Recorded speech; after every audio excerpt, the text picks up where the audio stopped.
What would you do if the person meant to protect you chose everyone else over you at the most fragile moment of your life? This channel tells the stories no one dares to say out loud. Stories of abandonment when love was promised, of silence used as survival, of families that control, manipulate, and destroy marriages from the inside. Here, every story peels back the layers of emotional betrayal, hidden loyalties, and shocking truths about husbands who failed when it mattered most. These aren't loud revenge tales filled with violence or chaos. These are quiet awakenings where strength is built in silence and revenge comes through clarity, independence, and walking away stronger. If you've ever been ignored, judged, or sacrificed for someone else's pride, these stories are for you. Stay, listen, and witness what happens when survival turns into power. The pain started quietly, like a warning nobody wanted to hear. The car was parked outside the hospital, engines still warm, seatbelt cutting into skin as another contraction ripped through the body. Hands shook while dialing his number, trusting that he would come running like a husband should. Instead, the call went unanswered. A message arrived minutes later, short and careless, explaining that he had already left town with his parents. A trip had come first. Their comfort had come first. Labor, fear, and survival had been placed last.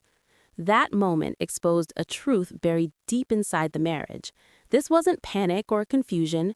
This was a decision. His loyalty had always belonged to them, not to the family he helped create.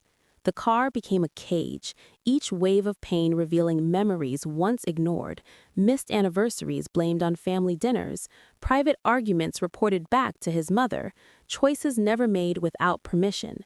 Even the baby's name had once been debated at their table, not ours. As contractions grew stronger, strangers noticed what a husband refused to see. Nurses rushed in while he sent photos from the road, smiling faces, packed bags, a caption about family time.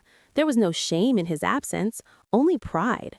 Later, it became clear that his parents had known everything. They had encouraged him to go, convinced him that childbirth was women's business, that nothing truly important required his presence. That betrayal cut deeper than the pain of labor. It wasn't just abandonment, it was orchestration. He didn't just leave, he was guided away. Every vow spoken at the altar collapsed under the weight of that realization. Love had always been conditional, measured by how little inconvenience it caused his parents. Recovery brought clarity. Silence replaced pleading. Distance replaced hope. The man who once claimed devotion returned expecting forgiveness, acting as if nothing unforgivable had happened. But something had changed forever. Respect had died in that parked car. Trust had bled out with every unanswered call. The truth no longer needed to be spoken aloud. Some absences rewrite an entire life. The pain never announced itself loudly.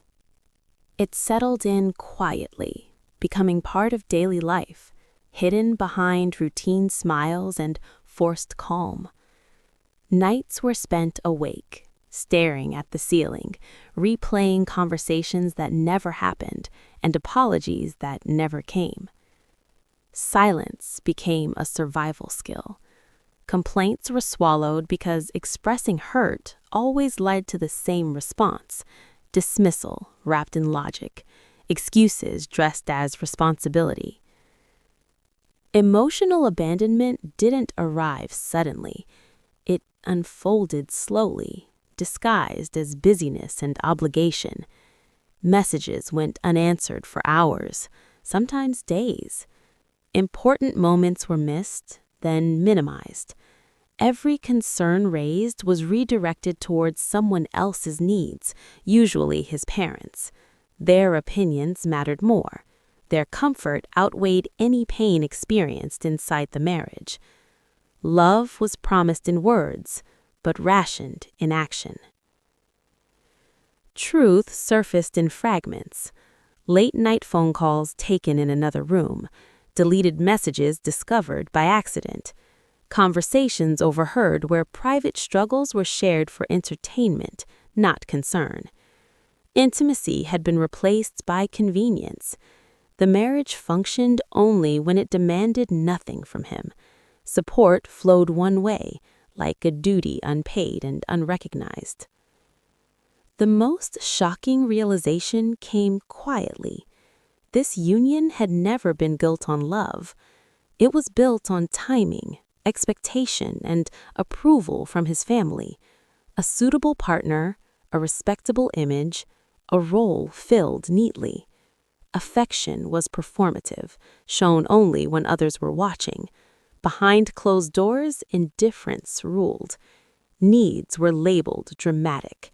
Emotions were treated as weaknesses. Manipulation became clearer with time. Apologies were offered only to reset control, never to heal. Promises were made to delay confrontation. Every attempt at communication ended with guilt being shifted back, as if wanting basic respect was an unreasonable demand. Even pain was questioned, rewritten, and denied. Endurance became the quiet rebellion, observing instead of reacting, listening instead of arguing, gathering truths instead of begging for honesty. Strength grew in the shadows, while he remained unaware, confident that silence meant submission. But silence was never surrender. It was preparation. The final betrayal wasn't loud or public. It was the calm understanding that nothing more could be given to someone who had already taken everything emotionally and offered nothing real in return. When the moment came to step away, there were no tears left for him, only clarity. Some marriages don't end in explosions. They end when endurance runs out. The control was never obvious at first. It lived in polite suggestions and casual comments disguised as concern. Decisions inside the marriage were rarely made without a phone call to his parents. What to buy, where to go, how to raise a child, everything passed through them before becoming final. At the time, it was framed as respect. Later, it became clear it was obedience. Family gatherings felt less like visits and more like inspections. Conversations stopped when entering the room. Judgments were exchanged through quiet glances. Boundaries were treated as insults. Any attempt to establish independence was labeled ungrateful or dramatic. He never defended the marriage. Silence was always chosen over loyalty. The most painful part was watching him change in their presence.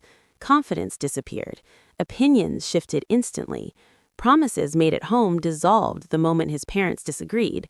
He became smaller, colder, distant, yet somehow more aggressive when repeating their words. Their voices came out of his mouth, sharp and rehearsed. Secrets surfaced slowly. Financial decisions were shared with them before being discussed at home. Private arguments were reported in detail, twisted to paint him as the victim and the marriage as the problem. His mother once admitted, without shame, that no woman would ever come before family. He nodded, proud, as if that belief were a badge of honor. Empathy didn't exist in that household. Tears were mocked. Pain was inconvenient. Pregnancy, exhaustion, and fear were dismissed as exaggerations. His parents praised him for being strong while abandoning responsibility. The approval he chased came at the cost of emotional cruelty, and he paid it willingly. Control was disguised as tradition. Pride was mistaken for love. Any resistance was met with manipulation, silent treatments, guilt, and reminders of everything they had done for him.